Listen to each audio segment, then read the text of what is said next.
नमस्कार दोस्तों। इस वीडियो में हम डिस्कशन करेंगे एक प्रश्न यहाँ पर है इसके बारे में। प्रश्न है, चिकित्सा के क्षेत्र में अंगदान के महत्व पर चर्चा करते हुए भारत में अंगदान के मामलों में कमी के प्रमुख कारणों व इससे निपटने हेतु सरकार द्वारा किए जा रहे प्रयासों पर चर्चा कीजिए। तो चिकित्सा के क्षेत्र में अंगदान का महत्व क्या है और अंगदान के मामलों में कमी के कारण क्या है और सरकार द्वारा इससे निपटने के लिए किए जा रहे प्रयासों पर चर्चा करना है। तो शुरू करते हैं इस का डिस्कशन। टॉपिक है राष्ट्रीय अंग प्रत्यारोपण दिशा निर्देश। राष्ट्रीय अंग प्रत्यारोपण दिशा निर्देश चर्चा में क्यों है? तो हाल ही में केंद्रीय स्वास्थ्य एवं परिवार कल्याण मंत्रालय द्वारा देश में अंग दान एवं अंग प्रत्यारोपण की प्रक्रिया में सुधार लाने के उद्देश्य से राष्ट्रीय अंग प्रत्यारोपण दिशा निर्देश में संशोधन किया गया है। प्रमुख बिंदु क्या है? आयु सीमा। इस संशोधन के तहत 65 वर्ष की आयु सीमा को हटा दिया गया है, अर्थात अब 65 वर्ष से अधिक की आयु के लोग भी अंगदान पाने हेतु स्वयं को वोटिंग लिस्ट में पंजीकृत कर सकेंगे। ध्यातव्य है कि इस संशोधन से पूर्व देश में किसी भी आयु के व्यक्ति के लिए जीवित दाता प्रत्यारोपण लिविंग डोनर ट्रांसप्लांट अर्थात जहां परिवार के सदस्य या कोई अन्य व्यक्ति गुर्दे और यकृत जैसे अंग दान करते हैं, परंतु नोटो राष्ट्रीय अंग और ऊतक प्रत्यारोपण संगठन के दिशा निर्देशों के अनुसार 65 वर्ष से अधिक आयु के लोग मृत दाताओं से अंग प्राप्त करने के लिए पंजीकरण नहीं करा सकते थे, तो अब करा सकते हैं। हालांकि इस नीति के तहत अभी भी युवा लोगों को अधिक प्राथमिकता दी जाएगी, दिया भी जाना चाहिए। तो यह आयु से संबंधित बदलाव, मतलब कि 65 साल से ऊपर है तब भी आप ट्रांसप्लांट करा सकते हैं, लेकिन जो युवा हैं उनको पहली प्राथमिकता दी जाएगी। दूसरा है राज्य सीमा की बाध्यता। इस संशोधन के बाद कोई भी व्यक्ति अंग प्रत्यारोपण के लिए देश के किसी भी राज्य में स्वयं को पंजीकृत कर सकेगा। ध्यातव्य है कि इससे पूर्व एक अंग प्राप्तकर्ता संभावित प्रत्यारोपण के लिए अपने अधिवास राज्य में ही पंजीकरण कर सकता था। उदाहरण के लिए गुजरात राज्य में पंजीकृत रोगियों के एक प्रत्यारोपण हेतु पात्र होने के लिए एक अधिवास प्रमाण पत्र यानी डोमिसाइल सर्टिफिकेट प्रस्तुत करना अनिवार्य कर दिया गया था। हालांकि नवंबर 2022 में गुजरात उच्च न्यायालय ने राज्य सरकार की इस भेदभावपूर्ण नीति को रद्द कर दिया था। इस संशोधन के बाद अंग प्रत्यारोपण के लिए पंजीकरण कराने पर रोगी को राष्ट्रीय अंग और ऊतक प्रत्यारोपण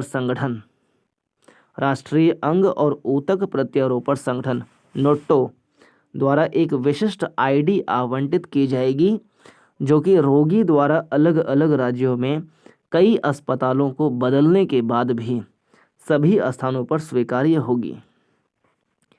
निःशुल्क आवेदन। केंद्र सरकार द्वारा देश के सभी राज्यों को अंग प्रत्यारोपण के पंजीकरण के लिए किसी भी प्रकार का शुल्क न लागू करने का निर्देश दिया है। ध्यातव्य है कि इससे पूर्व देश के कुछ राज्यों में इस पंजीकरण के लिए 5 से 10 हजार रुपये तक का शुल्क लिया जाता था। फिर समन्वय एवं जागरूकता। केंद्रीय स्वास्थ्य एवं परिवार कल्याण मंत्रालय द्वारा अंगदान और प्रत्यारोपण के लिए एक देश एक नीति तैयार की जा रही है। केंद्र सरकार द्वारा छात्रों को अंगदान के संदर्भ में जागरूक करने के लिए स्कूली पाठ्यक्रम में एक अध्याय शुरू किया जाएगा। अगला है भारत में अंगदान एवं प्रत्यारोपण। केंद्रीय स्वास्थ्य एवं परिवार कल्याण मंत्रालय के आंकड़ों के अनुसार देश में वर्ष 2013 में अंग प्रत्यारोपण की संख्या में कितनी थी?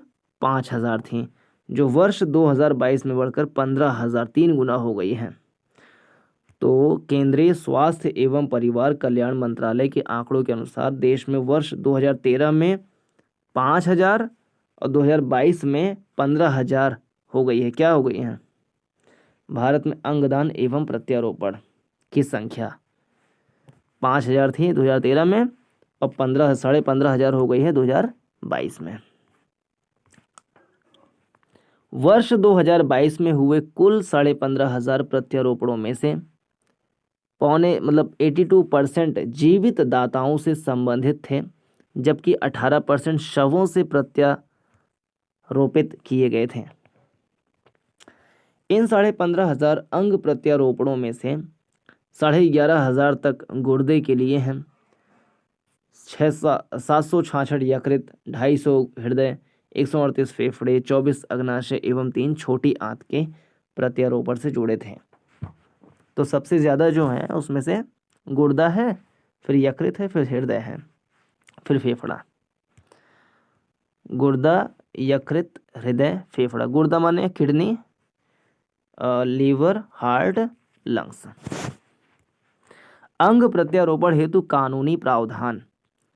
चिकित्सीय उद्देश्यों के लिए मानव अंगों को शरीर से अलग करने, उनके भंडारण और प्रत्यारोपण की एक प्रणाली प्रदान करने तथा मानव अंगों में वाणिज्यिक व्यवहार की रोकथाम हेतु सरकार द्वारा मानव अंगों का प्रत्यारोपण अधिनियम 1994 को लागू किया गया था।